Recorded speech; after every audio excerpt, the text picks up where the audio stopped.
गोदावरीमा एउटा सही आत्मिक मेलोडियन कुराले भाग छ होइन। अब सुरु गर्नेछु।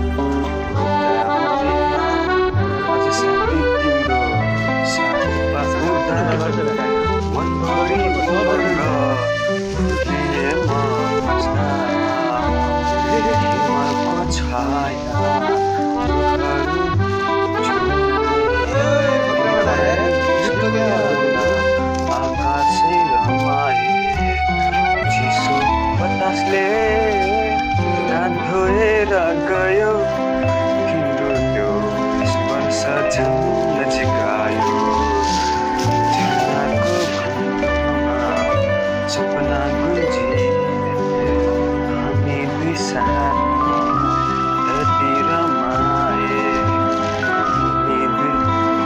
म यो हरियाली हराउँछौ हर पल मायाको गीतमा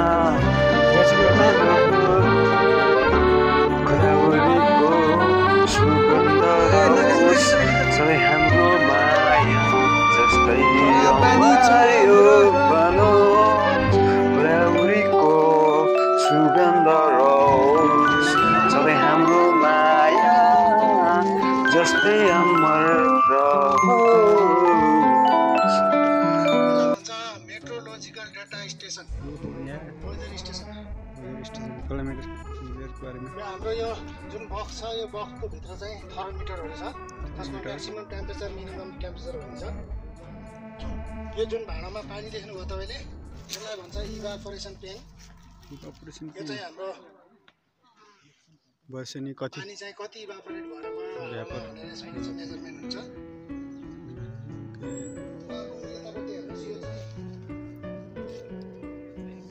प्रेसिपिटेसन रेनगज पानी पर्दाखेरिमा हाम्रो यति मिलिमिटर पानी परेको हुन्छ नि हजुर यस्तो रेन्ज आउँछ।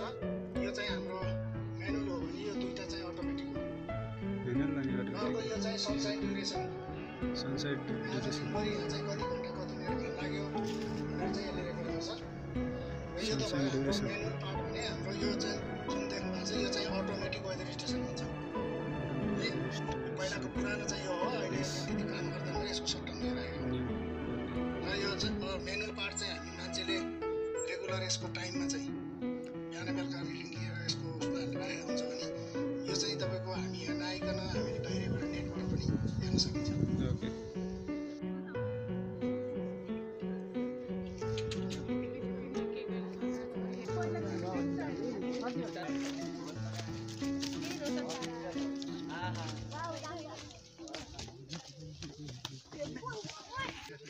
यो चाहिँ हो यसलाई भन्छ नयाँ कोल्ड च्याम्बर अथवा कोल्ड स्टोर। यो हामीसँग चाहिँ अब दुर्गम ठाउँमा किसानहरूसँग आफ्नो तरकारी फलफुल धेरै उत्पादन छ र त्यसलाई चाहिँ हामीले लामो समय चाहिँ स्टोर गर्नु पर्यो भने यो चाहिँ कम खर्चमा थोरै पैसाले बनाउन सकिने किसिमको कोल्ड स्टोर हो। यो चाहिँ इँटाको यो डबल गाह्रो छ यसको बिचमा चाहिँ पुरै बालुवा भरिएको छ। यसको भित्र चाहिँ हामी तरकारी फलफुल स्टोर गर्छौँ। स्टोर गरेको बेलामा तपाईँको यो बालुवा पनि पुरै पानीले भिज्नु पर्यो। यसको माथि चाहिँ तपाईँको एउटा छुटको बोराको कभर हुन्छ त्यो पनि चिसो बनाएर छोडिदिएको अवस्थामा हाम्रो त्यो भित्र र यो बाहिरको टेम्परेचरमा चाहिँ 10 देखि 12 डिग्रीको फरक पाउन सकिन्छ।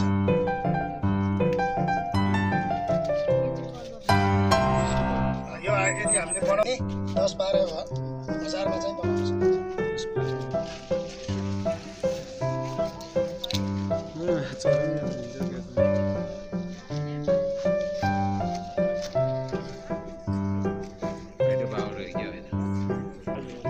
त्यो पोखरीबाट चाहिँ यो पाइपमा पानी आउँछ र यसको हेड चाहिँ तपाईँको 30 मिटर छ भने 1 लिटर पर सेकेन्ड चाहिँ यसको वाटर डिस्चार्ज छ। यो स्लोपमा चाहिँ के हुन्छ पानी चाहिँ एकदम स्पिडले झर्छ होइन। स्पिडले आउँदा यहाँ चाहिँ तपाईँको एउटा फलामको टर्बाइन हुन्छ। त्यो टर्बाइनलाई पानीको स्पिडले घुमाएपछि त्यो घुम्छ होइन। त्योसँग चाहिँ हामीले एउटा नर्मल मोटर जोडिएको छ। त्यो टर्बाइन घुमेपछि टर्बाइनले मोटरलाई घुमाइदिन्छ। त्यसबाट चाहिँ इलेक्ट्रिसिटी जेनेरेट हुन्छ। यो चाहिँ मिनी माइक्रो हाइड्रो पावर। यो जम्मा 200 वाटको हो यसको क्यापेसिटी। 200 वाटले अहिलेको लिड चिम भनेको तपाईँको लगभग 55-60 चिम बन्छ। 55-60 चिम भनेको दुर्गम गाउँमा बस्ने मान्छेले लगभग 10-12 घरले डिभाइड गरेर उज्यालोको लागि चाहिँ बनाउनु छ। र यदि हामीले यो बनाउनु पर्यो भने यसको जम्मा हामीले 37,000 रुपिस खर्च गऱ्यौँ भने यो चाहिँ हामी बनाउन सकिन्छ। यदि हाम्रो गाउँघरमा चाहिँ योभन्दा पनि पानीको बढी प्रशस्त पर्याप्त छ भनेर तपाईँको किलोवाट मेगावाट पनि निकाल्न सकिन्छ।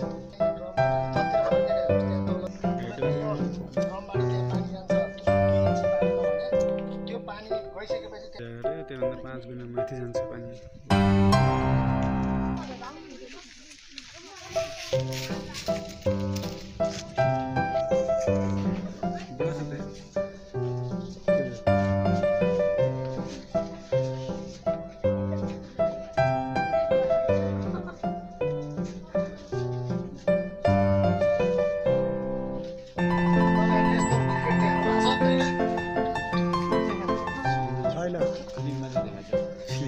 यो चाहिँ त्यसलाई भन्छ फायर ब्रिगेड।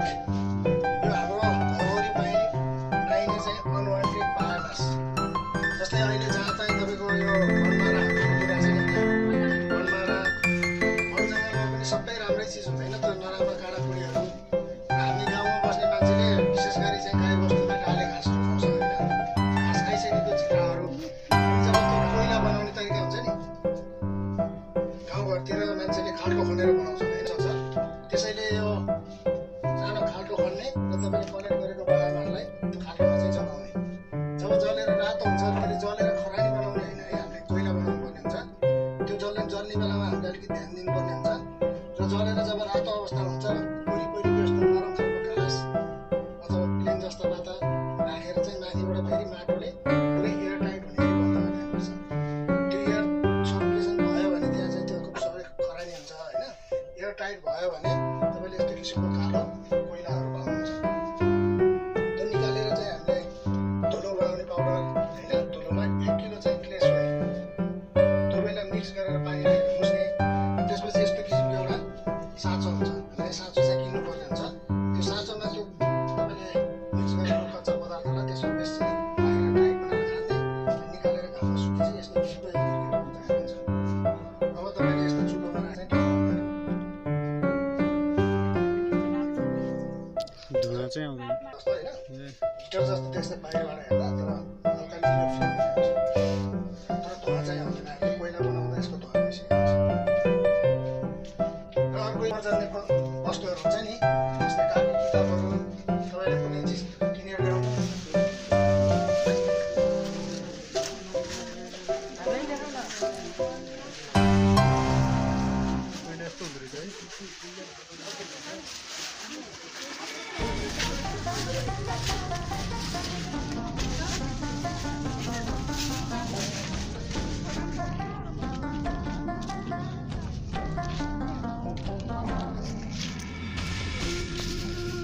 भन्छ community based flood early warning system. यो तपाईँहरूले अस्ति भर्खर यो निकै काठमाडौँमा पनि बाबुले कति क्षति गरेको थियो त्यस्तो ठाउँमा चाहिँ यदि हामीले यो टेक्नोलोजी राख्यौँ भने हामीलाई फ्लड आउनुभन्दा पहिला नै हामीलाई यसले सूचना गर्छ। त्यो गरेपछि के हो, हामीले अब माथिबाट गाडी आउँदैछ भने टाइम तल मान्छे बचाउन सक्यो नि। त्यसैले यो चाहिँ एउटा यो दुईवटा जुन सेन्सर देख्नु भएको छ नि त्यहाँ, त्यो सेन्सर चाहिँ हामी खोलामा राख्छौँ। यो जुन बक्स देख्नु भएको छ नि, यो चाहिँ हामी बस्तीको वरिपरि राख्छौँ। यसले चाहिँ वायरलेस कम्युनिकेट गरेर आउँछ यसलाई होइन। जब त्यो सेन्सरमा फ्लड आउँछ, एउटा त तपाईँको 1, 2, 3 लेभल भनेर हुन्छ, त्यो लाइटहरू बन्दै जान्छ। कुन बेला कराउँछ भने त्यो सेन्सरमा फ्लड आउने बित्तिकै कराउँछ। अनि त्यहाँबाट बगेर तपाईँको यो बस्तीमा आउन त टाइम लाग्छ नि त्यसलाई। हो त्यो टाइमभित्रमा चाहिँ यहाँ बस्ने मान्छेहरू वरिपरि गएर आफ्नो ज्यान चाहिँ बचाउन सक्छ भनेर यसको।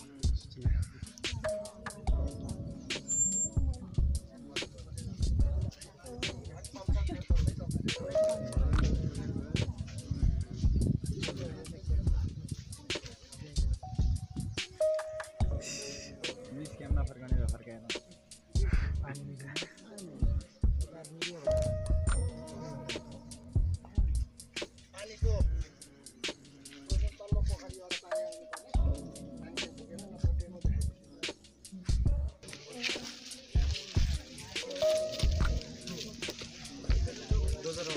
डोजर चैन चला यो चाहिँ हाम्रो फोहोर पानीलाई चाहिँ डिस्टिलाइज गर्ने हो हाम्रो जुन फोहोर पानी छ हामी त्यसलाई त्यो पिउन सकिँदैन त्यसैले हामीले त्यो पानीलाई अब यो पाइप त्यहाँ डुबाएको छ होइन हामीले यहाँ यसलाई चलायो भने के हुन्छ त्यो पानी यसले तान्छ अनि यो त्यो तीनटा निलो देख्नु भएको छ नि त्यसमा चाहिँ फिल्टर हुन्छ त्यो फिल्टरले फिल्टरेसन गरेर त्यता चाहिँ सफा पानी निस्किन्छ र त्यो हामीले युज गर्न सकिन्छ यो हेर्नुहोस् यो विभिन्न टाइपको सुधारिएकै चुलो हो टाइपको छ है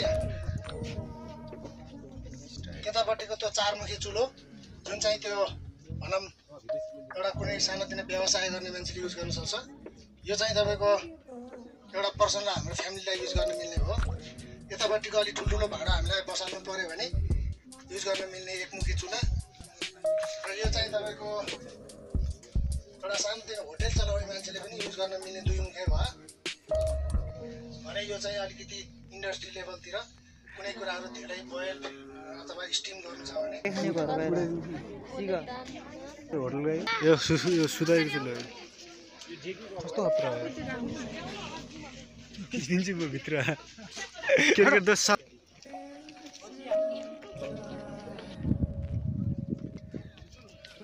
यतापट्टि यो चाहिँ यसलाई भन्छ भर्टिकल भेजिटेबल फार्मिङ जसको विशेष गरी अलिकति सिटी एरियामा बस्ने मान्छेको करेसाबारी स्पेसहरू हुँदैन नि त्यस्तो अवस्थामा चाहिँ हामीले नर्मल एउटा खेरा गएको सिमेन्टको चामलको बोरामा पनि यही सिस्टमले चाहिँ आफ्नो परिवारको लागि सिजनल चाहिँ भेजिटेबलहरू उत्पादन गर्न सकिन्छ भनेर देखा हो यो पनि अब हामीले यति नै तरकारीहरू फिल्डमा लगाउनु पऱ्यो भने के हुन्छ अलिकति एरिया त चाहियो नि यो भर्टिकल गरेपछि के भयो एरिया चाहिएन र अर्को उतापट्टिको जुन देख्नु भएको छ त्यसलाई बास्केट कम्पोस्टिङ कल्टिभेसन मेथड भन्छ हाम्रो करेसाबारीमा खन्ने र किला गाडेर त्यसरी बास्केट जस्तो बनाइदिने अनि हाम्रो घरबाट निस्केको रेगुलर जुन वेस्टहरू हुन्छ फोहोरहरू त्यो खाल्टोमा चाहिँ डम्पिङ गर्ने अनि त्यो कुहिएर चाहिँ के हुन्छ त्यो कम्पोस्ट मल बनिरहन्छ होइन अनि त्यसको बाहिरबाट तपाईँले त्यसरी ब्याड बनाएर तरकारी गर्नुभयो भने त्यो भित्रको कम्पोस्टको रसले तपाईँको तरकारी पनि उत्पादन भयो र तपाईँको फोहोर पनि एक ठाउँमा व्यवस्थापन भयो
गीतको शीर्षक भएको छ गोदावरीमा आज गोदावरीमा आज चिसो बतास तिम्रो मसँगै हरियो छास सपना जस्तै लाग्छ यो सुन्दर साल यो पल रोक्न पाए सधैँभरि साथ साथ यो पल रोक्न पाए सधैँभरि साथ। ल अब एकछिन यो सुन्नु होला है तपाईँहरू अरू यहाँ सरहरूले भन्नुभएको कुराहरू होइन तपाईँहरूलाई यो गीत अझै पछाडि पछाडि निक्लिँदै आउँदैछ गाइज होइन।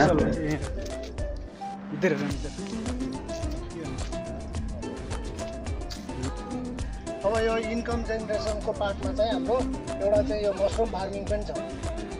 त्यसमा चाहिँ हाम्रो यहाँ मसरुमहरू गर्छ। त्यसमध्ये यो चाहिँ एउटा सिकाके मसरुम भनेर यो लगमा गरेको मसरुम हो। जस्तै यतापट्टि यो परालले छोपिरहेको छ यो पनि मसरुम फार्मिङ नै हो। छोपेको मल्चिङ गरेको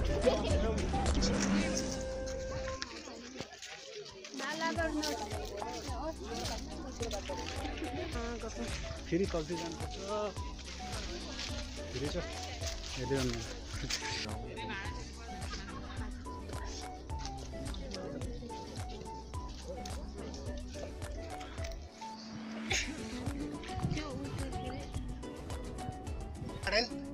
त्यहाँ जडीबुटीमा युज हुने प्लान्टहरू हो। हाम्रो यहाँ चाहिँ तपाईँको 93 प्रजातिको चाहिँ जडीबुटीहरू पाइन्छ। यो चाहिँ हामीले एउटा सानो डेमोन्स्ट्रेसन प्लट हो। यसको आफ्नो नाम दिएको छ तपाईँको कमन नाम साइन्टिफिक नाम होइन लोकल नाम अनि युजेजहरू कुन पार्ट युज हुन्छ केमा युज गर्न सकिन्छ होइन त्योहरू दिएको छ। तपाईँहरू हेर्दै हुनु होला।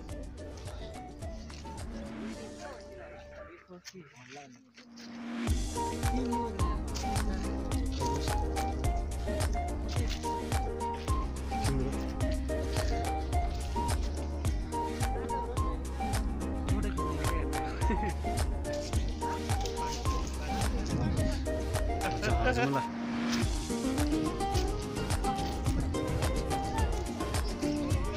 एकचोटि हामीलाई त्यो एनपी सरले दिनुहुन्थ्यो नि एन्ट्री सरले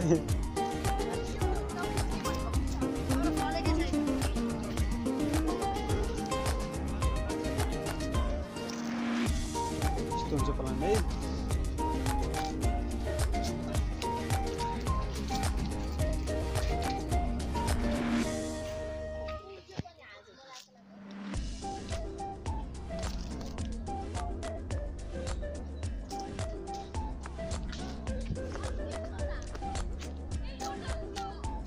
यो अब फेरि एउटा गीत फेरि त्यसैको आदि गीत सुरु हुनु गइरहेको छ होइन। सिमसिम पानीको छायामा हाम्रो मायाको कथाहरू छोरीहरू गाउँछन् बगैँचामा मधुर सुरका सम्झनाहरू छोरीहरू गाउँछन् बगैँचामा मधुर सुरका सम्झनाहरू। ल गाइज अरू पनि तपाईँहरू यहाँ सरहरूले भन्नुभएको कुराहरू अझै होइन धेरै कुराहरू छ एग्रिकल्चर सम्बन्धी होइन गाइज सबै हेर्नु होला चाहिँ।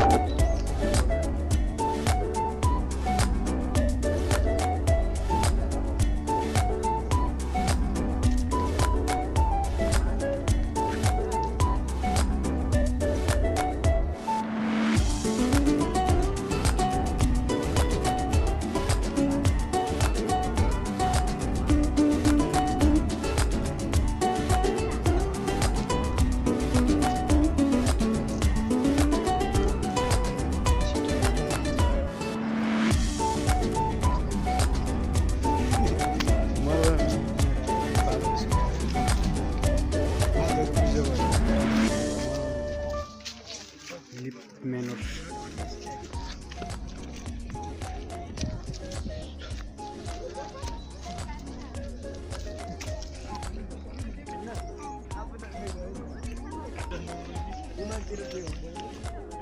यतापट्टिको यो जुन देख्नु भयो नि त्यो चाहिँ भर्मी कम्पोस्ट गराउन बल है।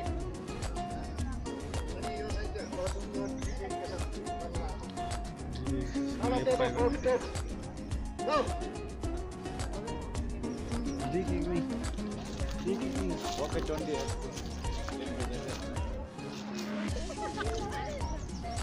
माटो लेटेसहरू देख्नु भएको छ त्यस्तो सागसब्जीहरू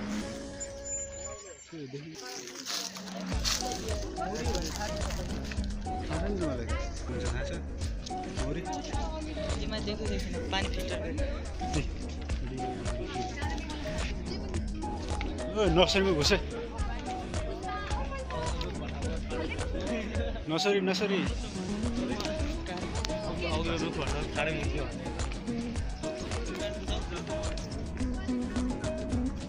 जरुर होइन अब फेरि गीत सुनाउनु गइरहेको छ त्यहाँदेखि होइन यो गोदावरीमा तिम्रो काखैमा मायाले रङ्गियो जीवन हाम्रो यो गोदावरीमा त्यो बगैँचामा सँगै हिँडौँ जीवनभरि यो गोदावरीमा हाम्रो काखैमा मायाले रङ्गियो जीवन हाम्रो यो गोदावरीमा त्यो बतासैमा सँगै हिँडौँ जीवनभरि त्योमा यो प्लास्टिक नर्सरी टनेल हो होइन त्यहाँभित्र धेरै प्रकारका नर्सरीहरूका बिरुवाहरू उमारिएका छन् है यहाँ देख्न सक्नुहुन्छ सिट पनि छ अनि त्यसपछि यता ट्रेहरूमा अनि गमलाहरूमा चाहिँ सबै गीत फेरि सुरु हुन गएको छ होइन तिमी हाँस्दा